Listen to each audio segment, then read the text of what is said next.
was always so popular. But the Central Railway Company never did make any money. So it went into the hands of the receiver. And in 1900 and, let's see what, pardon me just a minute, I just have to collect my thoughts there.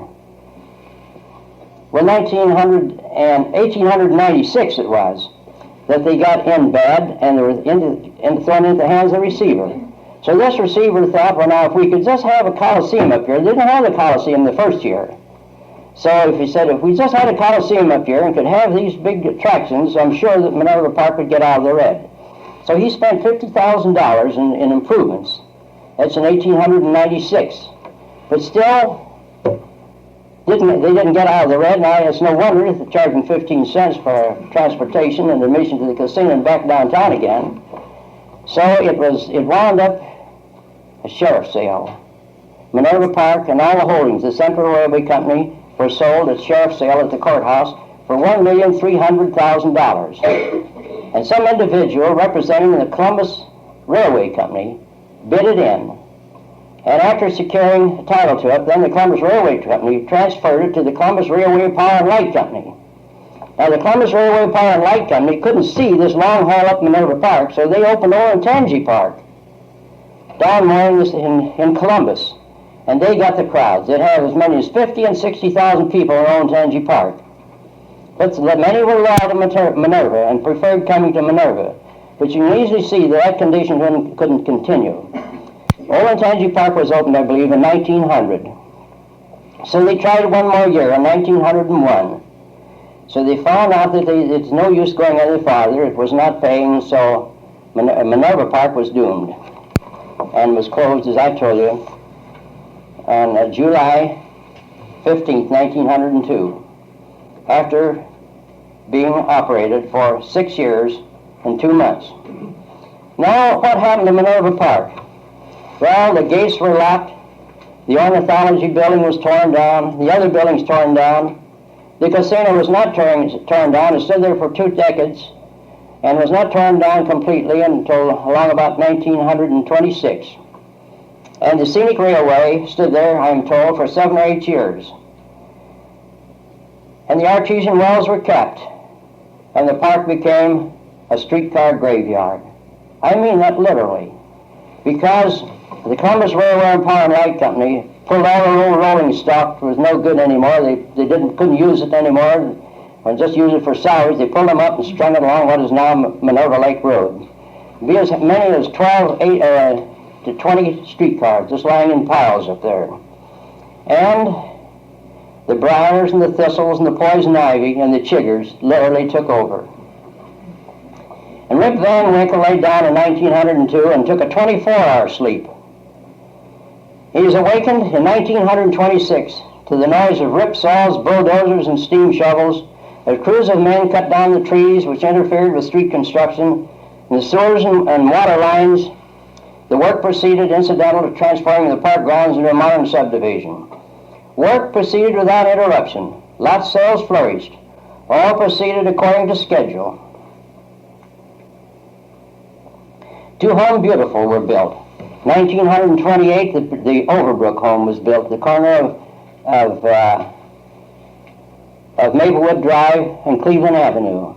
It was built by the Minerva Realty Company and was purchased by Mr. Isaac Young and wife, and he and their family lived there quite a few years. It was a furnished home beautiful, and hundreds of people from Columbus who went through that beautiful home. And it was later purchased by Mr. and Mrs. Melvin Hicks, and they and their family lived there for many years. It's always been a beauty spot. And recently, after Mr. and Mrs. Hicks had built their home on Lakewood Drive, it was purchased by Mr. and Mrs. William Miles, and is now occupied by them and their family. A very beautiful home. We're very happy to have Mr. and Mrs. Miles with us here tonight. And another home beautiful was the Elms at 2530 Maplewood Drive. That was built for Mr. and Mrs. DeVere Kerr. And they still occupy the home. By the way, DeVere and his wife are the real charter members, that are the only charter members we'll call them charter members of Minerva Park, because they're the only original residents. And they're here tonight, I'm glad to say. I want to tell you a little something about happening out of the park. This slipped my mind. Back in the old zoo days, they had a big cage of bears and cages of other animals and a big cage of monkeys. And some man wanted to be smart one day, and so instead of putting peanuts through the bars to the monkeys, why, he put through a lighted cigar. Well, the poor little monk got a hold of that cigar and burned his finger, and he jumped around that cage in pain and in anger for quite a while. So later in the day, a young boy about 13 years of age came along, and he was wont to come there every day and feed peanuts to those monkeys. And he didn't know what had happened, so he, as he usually did, handed a peanut in to the monkey, and the monkey grabbed his finger and bit it severely. In fact, they had to call the policeman to give him first aid and wrap that finger up. And that same boy, later, that 13-year-old boy, sold the first newspapers ever sold in Minerva Park, the Columbus Citizen. And he also picked up news items here and there, because the manager of the Citizen had told him that if for every news item he brought in, they could get a good story out of it, so we'd give her a little piece of money. So he picked up 25 and 50-cent pieces right and left. And you know, that 13-year-old boy is here with us tonight. And he has a scar on his finger to prove that that's the finger that's bitten by the monkey. But a lot of water has gone over the dam and under the bridge since that day, back there about 65 years ago. And there he is, DeVere Kerr. I'm going to ask him to stand up. He's the 13-year-old boy that had his fingers stuck in his...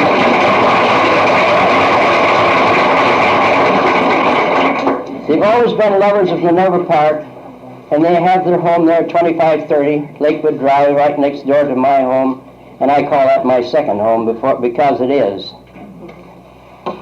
I'm certainly glad that I thought of that, because that was always been a very interesting thing to me, to think that he had carried that scar around all these years.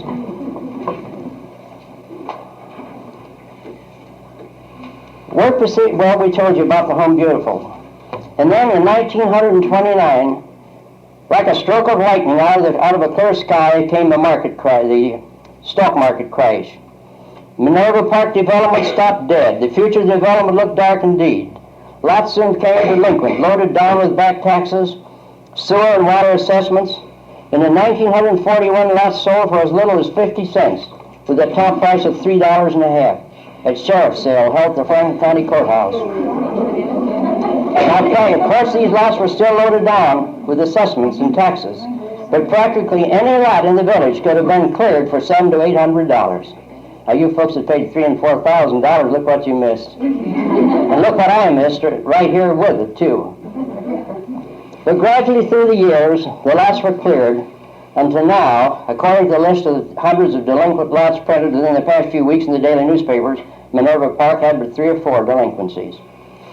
Now, I forgot to mention here in this proper place that in 1930, the Minerva Lake Golf Course opened. They were certainly brave to open in the face of what was happening throughout the United States when that awful depression set in, which lasted for just about 10 years. Now, not incorporated, the future of Minerva Park looked dark in 1940. Yes, we were desperate. Not incorporated, we had no laws to control the situation. We did not hesitate in calling a special meeting which was held in the Minerva Golf Clubhouse. We had but 14 homes in the park, and at this meeting, 12 of those homes were represented. To make the story short, we voted to incorporate, and we went down in our pockets to share in the legal expenses. We had to hire a good lawyer, the attorney Earl Booker, and he did a wonderful job for us. The election was held on July 25th, 1940, in our basement at 2520 Lakewood Drive, and out of 32 eligible voters, 31 of them were present. Whatever happened to that other voter, I don't know. He never showed up. Needless to say, incorporation of the village of Minerva Park was the result. And now the next step was to elect our village officials. And on September 3rd, 1940, the following were elected with no opposition: Carlton Berry, Mayor; Eileen Laird, Clerk; M.C. Bond, Treasurer; for the Village Council, H.E. Otting, President; DeVere Kerr. This is side 2 of the Minerva Lake story.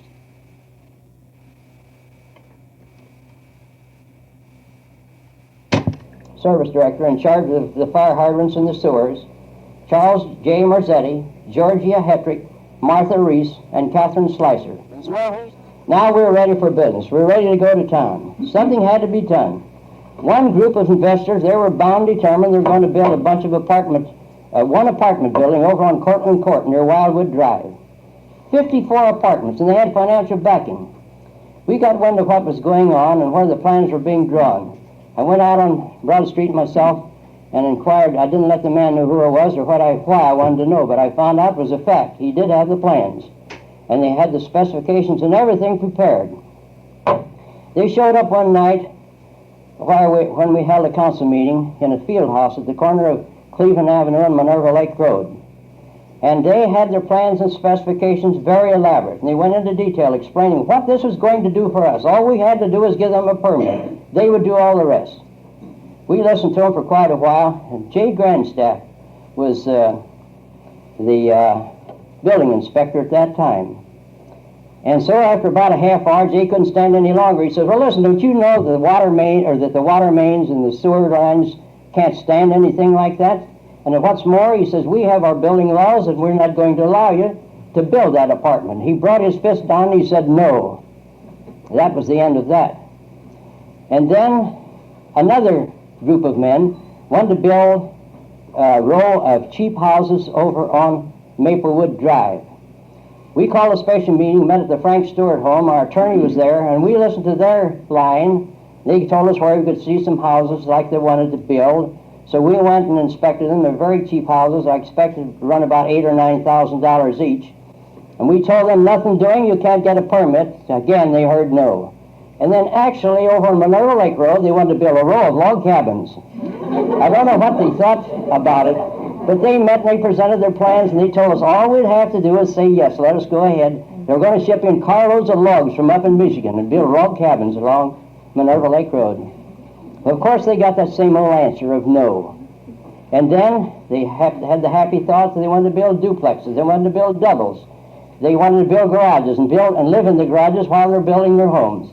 Again, Jay brought down that big fist and he says, no, you're not going to do it. And just because we had the laws in the beginning control the village, it's what it is today. And I want to say that in 1948 we annexed East Minerva. And we had the same trouble from the building sharks that were there. The real estate men says you can't incorporate. Says we're going to get down before the county commissioners. We're going to fight you. That is the first year Mr. Bodie was mayor of the village, and I went along with him. And we put up our argument, and the real estate men put up theirs. But I could see when I was arguing, I could see the smile on those commissioners' faces, and I had a pretty good idea of what they're going to do. Now every one of them said yes, go ahead and annex.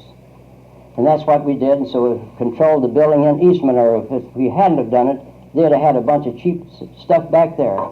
We're very happy that everything turned out like it did. I served as mayor for 7 terms. I'll never forget the remark made by County Auditor Newton Thatcher. Our first officers were installed at that meeting, and Judge Clayton Rose installed them, and the meeting was held in the school building on Cleveland Avenue.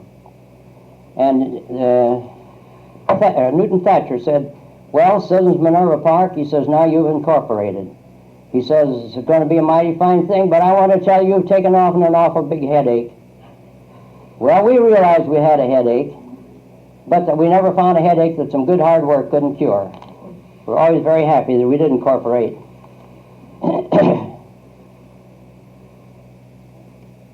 I told you, East Minerva was incorporated in 1940, or annexed in 1948. Now, the Minerva Park story would not be complete if we failed to tell you briefly, yes, very briefly, the story of Minerva Lake and the reserves. They too were in a deplorable condition, loaded down with taxes, assessments, and penalties. We heard that an individual, not a resident of the village, said that he was going to clear those parcels by paying off all the debts and would create a private fishing reserve and put a fence around it. Idle talk? Well, perhaps it was, but we took it for face value.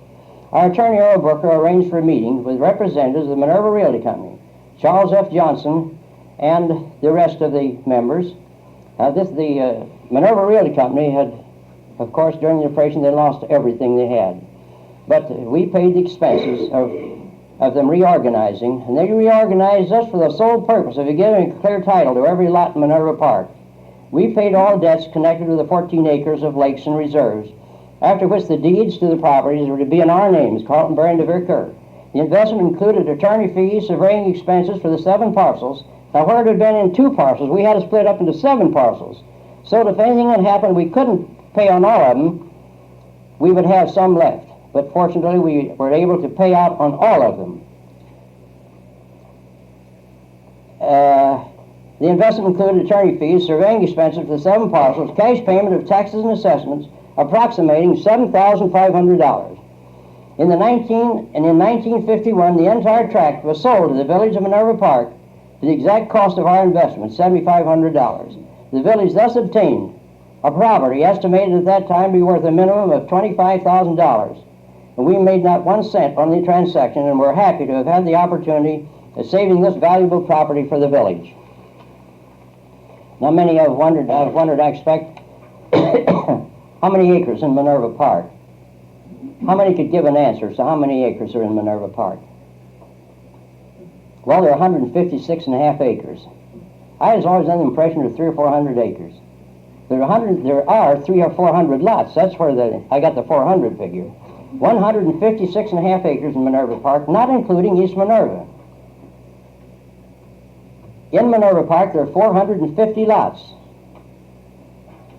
In East Minerva, there are 42 acres and 76 building locations, or a total in East Minerva and Minerva proper, 200 acres, 525 lots.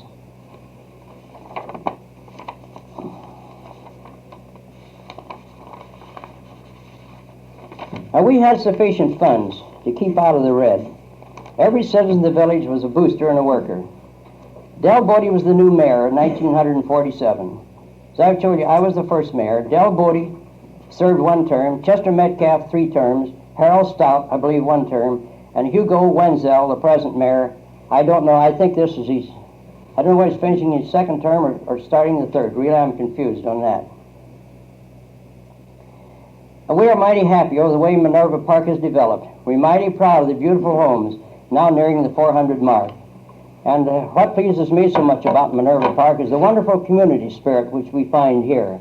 Like your women's organization here tonight, and the Women's Flower Club, and the Emergency Squad, and the Firemen, and the Boy Scouts, and there are many other organizations, no doubt, which I'm not familiar with. But I think everyone has done a wonderful job, and they deserve great praise.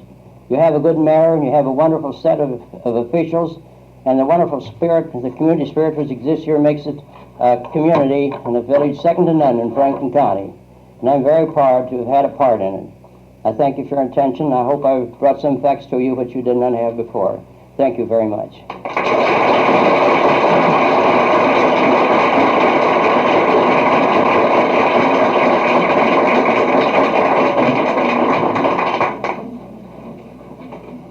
I wonder if Jeanette Auding or Aaron Grossin or some of the other guests here would have any comments to make this evening, and some little anecdotes maybe they could tell.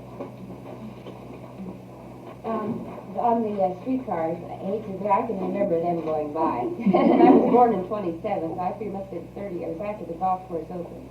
About a year that they went by, and I still remember. And someone told me the other day that there were 2 cars, and that one of the drivers was tall and thin, the other was short and fat. And they used to race these routes real fast to try to get through, so they could meet at the concession stand there at the clubhouse to chat a while, but it's time for them to take off again. Well, that's true. That's much later than Minerva Park days, because those streetcars were still running in 1927 or 37 when we moved to Minerva Park. I was wondering if you could locate the casino according to lots. It was, as I understand it now, over on this side of the lake. I'll tell you how you can tell exactly where it was. You stand about 150 feet west of Emerson Laird's home, look right across the lake, you would walk right into the casino, the main entrance. Now, were both of the lakes connected and the road now divides it, or is this... No, they were separate. Then there was a trestle overhead. The streetcar track was laid overhead, and they could go by boat from the large lake to the small lake or vice versa. I just want to tell Mr. Berry that there are some of the yucca plants still in existence. We have about 4 in our backyard. Is that right? I have one. I live on Alta Vista. I would imagine probably right where our house is. We weren't too far from the casino. That's right. You're right in, right, real close to it. Maybe not so close to the casino as to some of the concessions. I think Promise has some in your yard too. I'm glad to answer any questions anyone has if I can answer them. Is the lake still as large as it was? No, it's narrowed down a little bit because of the silt that is flowing in, coming, you see, with the water. Is the lake fed by artesian wells? No, it isn't. Just surface water. There may be a few small springs, but I wouldn't know where to locate them. Because the run dries up completely, you see, feeding the lake in the summertime. Well, I want to mention the fact that the dam, the present dam at Minerva Lake, was built in 1926. The other dam was, of course, practically went to pieces. And in 1926, they drained all of the water out of the lake, every bit of it, because I walked right across on dry land on where the lake is now. And the walls were lined with stone, and then it was refilled with water, of course. And Colonel Salisbury, an engineer who used to live in the village, said that the cost of building that lake was only, or that dam, and walling the lake was only $3,000. Said if you had to do that today, it cost you $30,000 to $40,000 just to put the dam in and reline the lake within stone. How deep is the lake? Well, I've heard it's about 26 feet deep in the center. It's very deep. As far as I know, there's never been a drowning in that lake. I never knew of a death on the streetcar line even coming from Minerva Park. We've been very fortunate in that place. Where were the artesian wells? One of them was close to the, well, where you come back to Minerva Lake, or not Minerva Lake, but Lakewood Drive, and come over to the lake. Is located not too far from the bridge. And the other one is over at the powerhouse. Maybe Mr. Kirk can tell you better. He's more familiar with the park because he worked up there. Can you tell me where the wells were there? Well, one of them was at the tower, right back of the tower. There was quite a building, went right back to the tower. There was a ticket office there in the tower, and then the powerhouse was right back up. And the well was in that house attached to the tower. I drank water out of that well. And that well there pumped water into the tank up on top, and then the water was supplied mostly from water from that tank. And then it hadn't been too long ago that, let's see, I gotta think a minute, but along the big lake, it isn't too far west from here, right along the lake. There's the old artesian well there, and it's been several years since I've been back there, but the pipe from that well still extended about almost 3 feet above the ground. And I wondered at one time when Mr. Berry and I had the lake back there, and the water got pretty low, I was thinking about opening up that well. The man whom I knew, who was in that business, asked him what he thought about opening up that well so that we could have water in the lake, and have running water in the lake to keep the water going over the dam all the time. And he said, we've got 2 problems. So in the first place, I think the boys would throw the stone at him, and clean up, we'd have to clean out. And then he said, I think the water table is dropped. So we've been finding out, so we just forgot. But that well, I'm just trying to think, I just can't get it clear. I don't think it's too far from here. It's on this side of the lake. And it's back, probably, let me see, back probably about, I would say, 50 feet from the edge of the water. Where I expect to find it. But I just can't quite get that location just where that was. It didn't very often here. I might say, while I'm talking, Mr. Berry, telling some of these experiences. You know, I can remember, I worked as an office boy for George Dunn. He was the first business manager of Columbus City. About 4 months after Columbus City started business, I was in school, of course, and it was summertime. So He said, DeBerry said, we got some competition. He said, we'll come with the specs up in here in the park. Says, I'll give you a little time off and a little extra dollar if you run up the park and sell some papers for it. Well, that's fine. Well, after as Mr. Berry said, I sold the first one to City. It was sold to the park. Well, after I got up there, I got acquainted with young gal up there. I was about 13 years old, and I got acquainted with young gal up there. Her father had the concessions for popcorn and peanuts. Well, through her influence, I got the job for popcorn and peanuts. I remember it was, let me see now, it was hot roasted peanuts with popcorn, a nickel 5 cents, a half a dime, and the 20 part of it out. And I'd like to speak about when Carlton was speaking about Ezra Kendall. I remember one of his jokes when he was up there at the theater. He made the remark, he said, why is a pig in the attic window looking round? Well, nobody answered, I don't believe, but anyway, Ezra said, well, he said, because it's looking round. Somebody out in the audience said, well, the moon don't always look round. Well, he said, neither does a pig. And then there was we had a stock company up there for a short time. And about the most popular entertainment I had was a girl that kind of reminded me a little of Shirley Temple. Her name was Baby Beatrice. And she just practically stole all the show. Well, she and I got pretty well acquainted, so that was good. And we used to go up in the area park, up in the zoo, up at the monkey cage, not too far from there. And we'd eat our lunch up there together, see. So, of course, I sold popcorn and peanuts in the theater before the show started at intermission. And I'd kind of hang around, you know, and after the show was over at the intermission, at the noon, that is the day performance, you'd kick them out, and then we'd slip out together. Well, this day there happened to be quite a crowd around the stage door there where they came out. And that platform, it goes around that, went around that casino. It's a double porch, one above and one below. And it's pretty wide. I lean against the railing there, waiting for it to come out, you know. Pretty soon, bang, here comes some, here she comes tearing out of there, you know. Looking all right, she didn't think, where's my popcorn boy? It was all embarrassed. I like to just state too that the very ground on which this community building stands now was Isaac Walton Park. I don't know whether you knew that or not, but this is the Isaac Walton Park as shown on the map. That was surnamed by Glenn Evans. He was the superintendent that had charge of laying out the park, the streets and all the work. He named most of the streets himself, but he named this Isaac Walton Park because he's a great fisherman.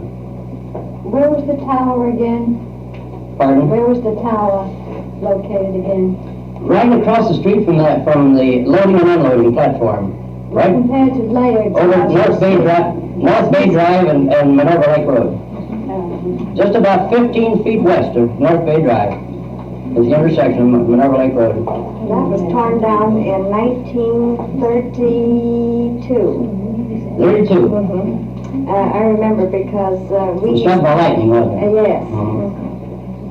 We moved in to our house January 19th, 1931, and I remember Ed standing at the window and watching that being torn down. Oh, I in see. the early part of 1932. I've often wondered just what the definite date was.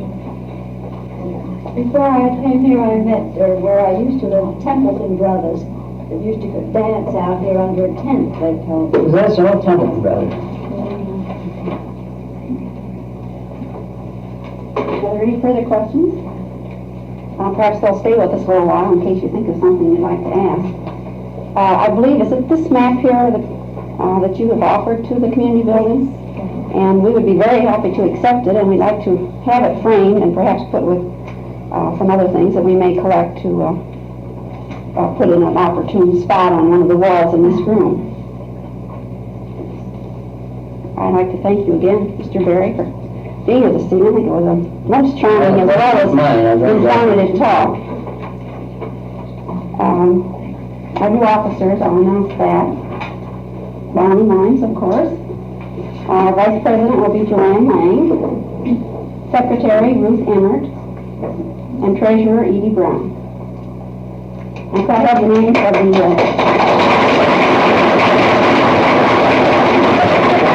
names of the hostesses for this evening.